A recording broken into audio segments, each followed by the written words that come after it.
Guys मलाई चाहिँ किन डर लागिरहेको है।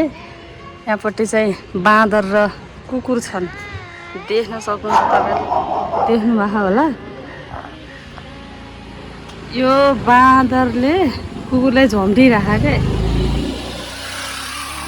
अझ त गयो, म कसरी जाने त नि, डर पो लागिरहेको त।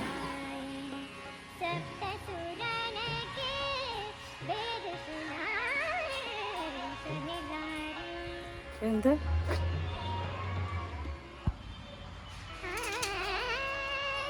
बाँदर देखेर कुकुर डराइरह, मलाई चाहिँ एउटा कसरी जाने भन्ने लागिसक्यो। के थाहा मैलाई झम्टिन्छ कि यो बाँदर। अहिले चाहिँ कुकुर माथि छ है, म यही मौकाबाट चाहिँ जाँदैछु। हेर्नुहोस् त, छ्या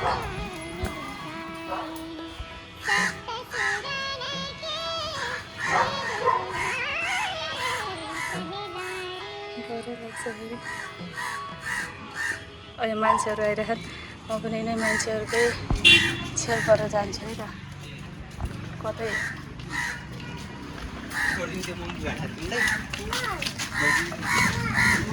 म पनि मान्छेहरूको छेलबाट भागेँ। गाई चाहिँ बाँदर चाहिँ यही छ है। डरै लाग्दो।